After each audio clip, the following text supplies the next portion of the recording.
If I say agent and then a number, you will probably already know what game I am referring to. But if I then also say isometric turn-based deck building game with an animated beautiful action movie scenes, you might feel a little bit more confused. That it was fights in tight spaces by developer Ground Shatter want you to experience, as the game recently entered early access. And after taking on the role as Agent 11 in what should be on paper every John Wick movie fan's dream game, you will pretty soon realize that it takes more than a love for a movie series to be the last one standing.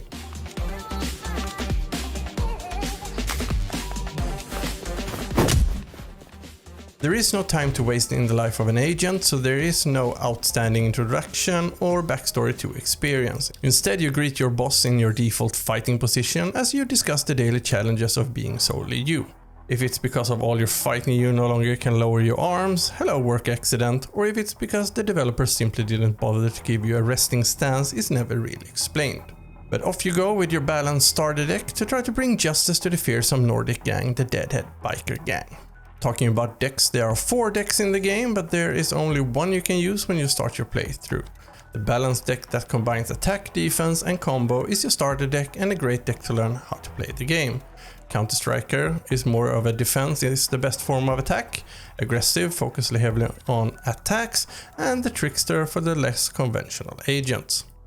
Completing parts of the game unlocks the other decks. Think of it a little bit like having training wheels on before you unleash the more complex playstyles.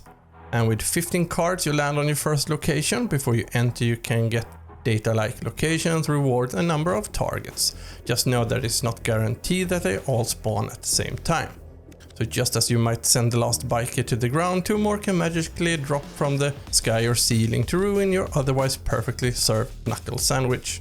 To raise the difficulty, the game introduces tougher enemies with more health and defensive stats as you progress through their different locations. And no matter if it's bikers or the police you are fighting, they never seem odd or misplaced. They all match what your expectations should be going into that certain area. But they can appear a bit repetitive and display a shortness of variation that can leave you a bit uninvested after just a couple of hours into the game. Fights in tight spaces might surprise you with having movement locked to a card. So it's up to you to decide if you're going to use those precious movement cards to get out of harm's way, or rely on your attack cards to clear a path for you and to not make matters worse. Every card you play is executed directly and you need to keep track of where the enemies plan to attack. This can be used against them and placing, for example, an unsuspecting enemy directly in the line of fire of another enemy. These little tricks, together with using the walls, the stairs and other items in the world, offer excellent tools for you to be in control of the outcome of the fights.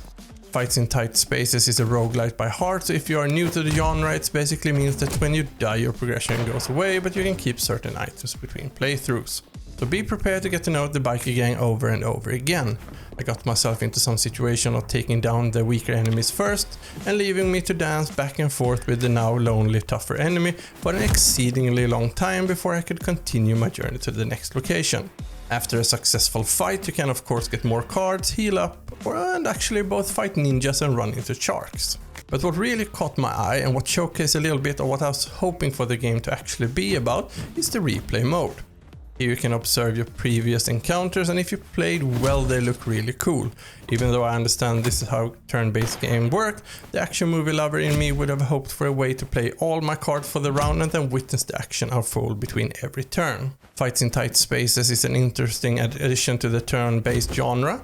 It's not without some gameplay element that needs some tweaking, but its isometric aesthetics is close to super hot, with grey walls and colorful inhabitants of this bleak but grim world.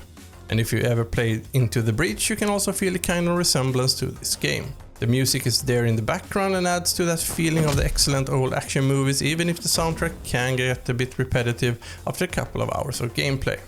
Perhaps that is why action movies back in the day only was around 1 hour and 30 minutes long. It still lacks a clear and rewarding ending to the game, so without any spoilers, let's just say you might sense a hint of déjà vu when you finally get there. Developer Ground Shatter expect the game to leave early access within a year and have a goal of adding more variation to the different enemies, bosses and mini-bosses.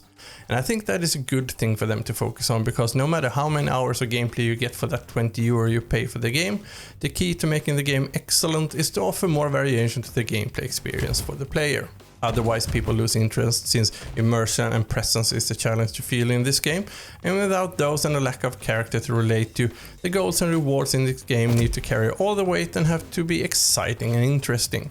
If they manage to sort that out in a good way that don't feel like a quick fix, the chances of replayability will also be something to really look forward to. But if you ever wanted to become John Wick and don't have the physics or reflexes for it, then fighting tight spaces with its turn-based gameplay can be right for you. But you know what, let's not end this journey here. We have talked about the story, the gameplay, the soundtrack, and also what you will get if you decide to buy this game and play it. So to give you a chance to experience even more amazing indie games, I have added another video that I think that you will love to the upcoming end screen. So I will see you there, and until next time, stay safe and stay awesome.